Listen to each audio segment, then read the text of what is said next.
اذا زلزلت الارض زلزالها، جب پوری زمین زلزلے کی شدت سے ہلا دی جائے گی، وَأَخْرَجَتِ الْأَرْضُ أَثْقَالَهَا، اور زمین اپنا تمام بوجھ باہر نکال دے گی۔ امام ابو منصور ماتریدی رحمۃ اللہ علیہ فرماتے ہیں، یہ ایک سوال کا جواب ہے کہ جب قیامت کا تذکرہ کیا گیا، قیامت سے ڈرایا گیا، تو جو لوگ کافر تھے وہ کہنے لگے جس قیامت سے ہمیں ڈرایا جا رہا ہے وہ کب آئے گی؟ تو اللہ پاک نے فرمایا اذا زلزلت الارض زلزالها، کہ جب زمین پوری شدت سے ہلا دی جائے گی، اور جب زمین پوری شدت سے ہلا دی جائے گی تو پھر کیا ہوگا؟ فَيَذَرُوهَا كَاعًا صَفْصَفًا لَا تَرَىٰ فِيهَا عِوَجًا وَلَا أَمْتًا، پھر زمین ہموار کر دی جائے گی، اس زمین ایسی ہموار ہوگی کہ اس کے اندر کوئی اونچائی نیچائی والی جگہ نہیں ہوگی، بالکل ہموار زمین ہو جائے گی۔ اور جب زمین بالکل ہموار ہو جائے گی تو پھر کیا ہوگا؟ فرمایا وَأَخْرَجَتِ الْأَرْضُ أَثْقَالَهَا، اور زمین اپنا تمام بوجھ باہر نکال دے گی۔ حضرت ابو ہریرہ رضی اللہ تعالیٰ عنہ فرماتے ہیں کہ حضور صلی اللہ علیہ وسلم نے فرمایا اس وقت زمین اپنا تمام سونا اور چاندی کے ستون اور اپنے جگر کے ٹکڑے سب باہر نکال دے گی، حتیٰ کہ حضور نے فرمایا قاتل آئے گا، جب وہ مال کو دیکھے گا تو کہے گا اس مال کی وجہ سے میں نے قتل کیا۔ قطع رحم کرنے والا آئے گا، وہ کہے گا میں نے اس مال کی وجہ سے قطع رحمی کی اور لوگوں سے جدا ہو گیا تاکہ میں ان کے مال پر قبضہ کر سکوں، ان کی زمینوں پر قبضہ کر سکوں، ان کے مکانوں پر قبضہ کر سکوں، ان کے بنگلوں پر قبضہ کر سکوں، اس مال کی وجہ سے۔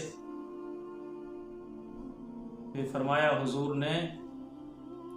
کہ چور آئے گا، جب وہ یہ دیکھے گا پیسہ پڑا ہوا ہے، چاندی پڑی ہوئی ہے، سونا پڑا ہوا ہے، تو وہ چور آئے گا، وہ کہے گا ہائے افسوس،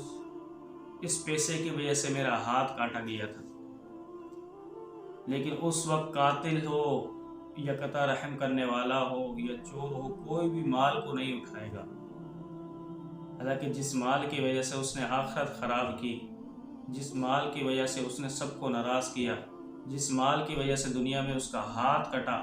آج اس کا حال یہ ہے کہ وہ اس مال کو اٹھانے کے لیے تیار نہیں ہے۔ پھر فرمایا وَقَالَ الْإِنسَانُ مَا لَهَا، جب انسان زمین کے تھر تھرانے کو دیکھے گا، اس کے بوجھ کو نکالنے کو دیکھے گا کہ جو کچھ دفینے اس نے نکال دیے ہیں وہ دیکھے گا تو کہے گا وَقَالَ الْإِنسَانُ مَا لَهَا، اس کو کیا ہو گیا؟ پھر اللہ فرماتا ہے یومئذ تحدث اخبارها، اس دن زمین اپنی تمام خبریں بیان کر دے گی۔ حضرت ابو ہریرہ فرماتے ہیں حضور صلی اللہ علیہ وسلم نے جب یہ آیت پڑھی تو آپ نے فرمایا پتہ ہے آپ کو تمہیں زمین کیا خبر دے گی؟ صحابہ نے کہا اللہ اور اس کا رسول زیادہ جانتے ہیں۔ حضور نے فرمایا ہر بندہ یا بندی جو بھی زمین کی پشت پر انہوں نے جو جو عمل کیے ہیں، وہ زمین ان کے ان اعمال کی خبر دے گی۔ یعنی اگر آپ نے نمازیں پڑھی ہیں اس زمین پر تو وہ آپ کی نمازوں کی بھی گواہی دے گی، اگر آپ نے اس زمین پر چوری کی ہے تو چوری کی بھی گواہی دے گی، اگر آپ نے اس زمین پر رہتے ہوئے صدقہ کیا ہے تو صدقے کی بھی گواہی دے گی، اگر آپ نے اس زمین پر رہتے ہوئے صلہ رحمی کی ہے تو صلہ رحمی کی بھی گواہی دے گی، اگر آپ نے اس زمین پر رہتے ہوئے جھوٹ بولا ہے تو وہ زمین اس عمل کی بھی خبر دے گی۔ اس لیے کہ جو کچھ ہم زمین کے سینے پر کرتے ہیں، ہم کیا سمجھتے ہیں کیا ہمارا ریکارڈ جمع نہیں ہو رہا، ہمارے گواہ نہیں ہے؟ دوسرے اعمال تو رہے سو رہے، لیکن یاد رکھنا زمین بھی ہماری جاسوس ہے، اور قیامت کے روز یہ شاہدی دے گی ہم نے جو جو عمل زمین کی چھاتی پر کیے ہیں۔ آج ہم سمجھتے ہیں کہ ہم ماں باپ سے چھپ گئے، دوستوں سے چھپ گئے، رشتہ داروں سے چھپ کر ہم گناہ کر لیتے ہیں، سمجھتے ہیں کوئی نہیں دیکھ رہا۔ میرے بھائیوں، زمین دیکھ رہی ہے، زمین آپ کی حرکتوں کو جانتی ہے، دیکھ رہی ہے، اور یہ اپنے پاس ریکارڈ محفوظ کر رہی ہے۔ قیامت کے روز یہ ریکارڈ اللہ کی بارگاہ میں پیش کرے گی اور آپ کے سامنے کہے گی کہ تو نے فلاں جگہ پر فلاں گناہ کیا تھا اور تو نے فلاں جگہ پر فلاں نیکی کی تھی۔ یہ زمین سب کچھ دیکھ رہی ہے، اور قیامت کے روز جب اللہ اس کو اذن دے گا، اس لیے فرمایا بِأَنَّ رَبَّكَ أَوْحَىٰ لَهَا، کیونکہ آپ کے رب نے اسے حکم دیا ہے۔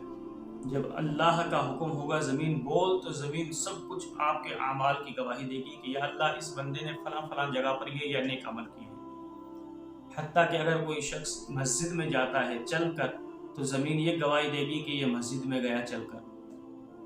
اگر کوئی شخص نیکی کے لیے جاتا ہے تو وہ زمین یہ گواہی دے گی کہ یہ فلاں نیکی کے لیے چل کر گیا۔ اگر کوئی شخص حج کرنے کے لیے جاتا ہے، عمرہ کرنے کے لیے جاتا ہے، تو وہ زمین، اس جگہ کی زمین یہ گواہی دے گی کہ یا اللہ ان قدموں سے یہاں پر جب آیا تھا تو اس کی نیت عمرے کی تھی، عمرے کے لیے جا رہا تھا یا حج کے لیے سفر کر رہا تھا۔ تو ہم بھائیوں جو کچھ بھی اس زمین پر رہتے ہوئے عمل کرتے ہیں، یہ زمین قیامت کے روز ہمارے اعمال کی شاہدی دے گی، ہمارے اعمال کی گواہی دے گی۔ کیوں؟ اس لیے کہ اللہ اس کو حکم دے گا کہ بتا فلاں بندے نے تجھ پر کیا عمل کیے، تو وہ زمین سارے ہمارے عمل بیان کر دے گی۔ اب بتائیں کون سا ایسا گناہ ہے کہ جو ہم زمین پر نہیں کرتے؟ زمین پر رہتے ہوئے ہی کرتے ہیں، اور ہم سمجھتے ہیں کہ شاید کوئی نہیں دیکھ رہا، لیکن زمین تو ہماری شاہد بن رہی ہے نا۔ اس لیے گناہ نہ کریں زمین پر۔ اگر آپ کو گناہ کرنا ہے تو ایسی جگہ پر کریں کہ جو اللہ کی زمین ہی نہ ہو، اور ایسی کوئی ہے ہی نہیں جگہ جہاں پر آپ جا سکیں۔ تو اگر آپ چاہتے ہیں کہ قیامت کے روز آپ کے عملوں کا کوئی گواہ نہ بنے، تو پھر زمین پر گناہ ہی نہ کریں، اور اگر کریں گے تو یاد رکھیے قیامت کے روز یہی زمین آپ کے خلاف گواہی دے گی۔